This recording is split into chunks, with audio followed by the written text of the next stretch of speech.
Well, my name is Joe Wenborne, and I got into performing in front of the camera. Basically, I was a comedian doing summer seasons around the country and things like that. But during the period between summer seasons and pantomime, there wasn't a lot of work for variety acts. So someone said to me, "You should do background work for TV because there's always want people in the background on television shows." So I applied to various agents, and I managed to get quite a lot of work. I was the right age. I was when I started. I was about 27 years old. I was fit. I could be a policeman. I could be a soldier. I could be all these different things. And off I went, and I worked virtually 7 days a week doing background work for TV. And occasionally, I got a small part, as I did with London's Burning.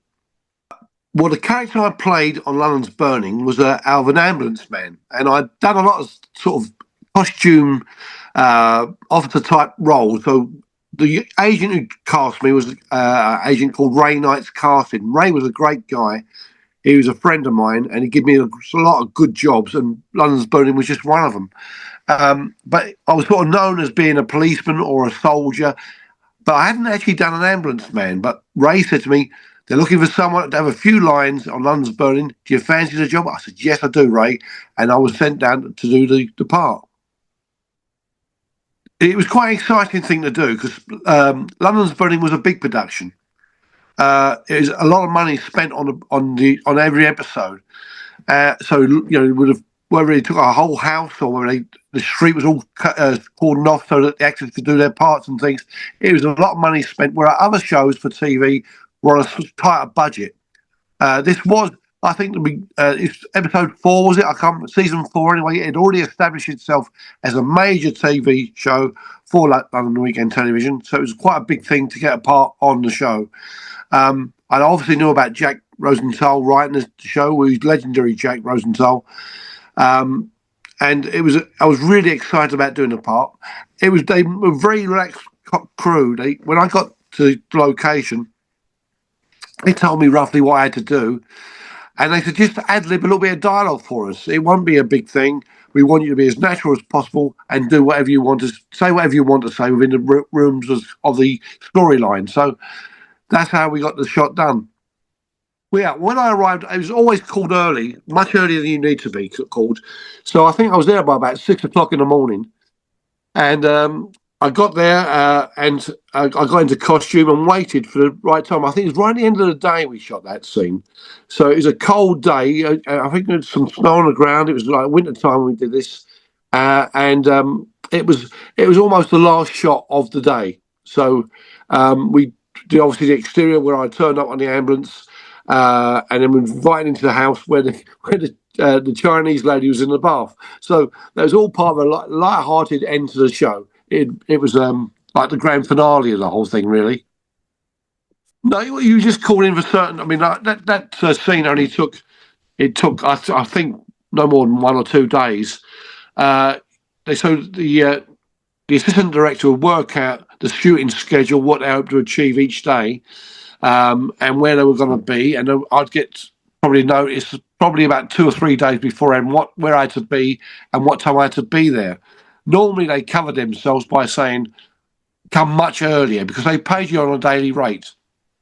So it didn't really matter to them if they got you there all day or just for the last half hour, but you had to be there in good time. So if the director suddenly said, we're going to go from scene 1 to scene 20 because I want to shoot that now because the light's right, you had to be on hand to step in at the last minute to do your scene. So I got the notification that I can't remember which day of the week it was. Went and shot the scene, but I'll be told to be there, roughly speaking, about 6 in the morning, and I'll be there until they wrapped at the end of the night. So normally a filming day 9 hours, and if you went over that, you got paid overtime. Jack was a legend. Is a legend. I mean, he done. He was He was kind of the guy who I was thinking about this earlier. Stephen Knight, who'd done Peaky Blinders, started his career off writing comedy, and Jack was the same. Jack, Jack had written The Lovers and other big TV comedy sitcoms, and he was a working writer, so he would go from sitcom to drama. It was an easy transformation for Jack. He didn't have to worry about that. He was a very talented guy. And so it thought up the idea of London's Burning. I didn't really know Paul Knight. I never met Paul Knight, but I met Jack Rosenthal, and of course he's legendary. Oh, they were all great. They were just down to earth, nice people, and they were doing a job they loved, as I was. And so it was an excitement. It was friendly. It was easy to work with. So you didn't worry that if you fluffed a line or you fluffed an entrance or something like that. It was a family feel to the whole production. It was great, absolutely great.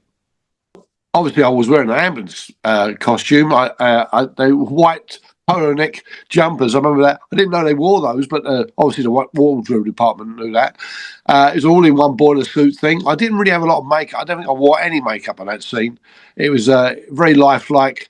So I didn't have to get into hair and makeup too much. It was just a straightforward situation.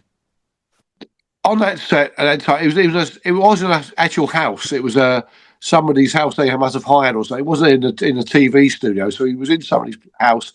And I do remember that we was very cramped because it was and we had all the lights and all the cameras were in this, and the actors were all in this tiny little bathroom, so it was quite congested inside there. So that made it a little bit difficult. And of course, they did reverse shots. So you'd come in through the bathroom door and he shot one way to get you coming in, and then have to turn the whole crew, everything would be reversed to get the the actual shot of the girl in the bathroom with her fingers stuck up the plug hole.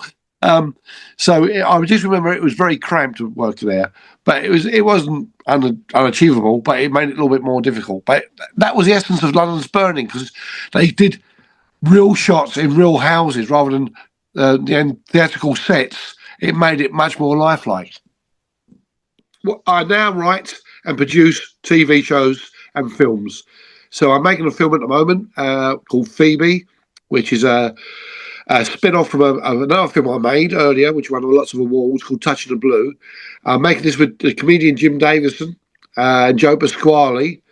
We're about halfway through shooting this thing. And we hope to have it out on the screen to be broadcast very shortly, sometime later this year, 2006. I've written books. I've got a series of children's books. I don't act anymore. I'm not in front of the camera. I'm behind the camera. So, and I advise people about their careers. I'm a bit of an act doctor because I was in comedy for a long time, and so I've got lots of friends in stand-up comedy and that sort of thing. So I'm very busy inside the industry.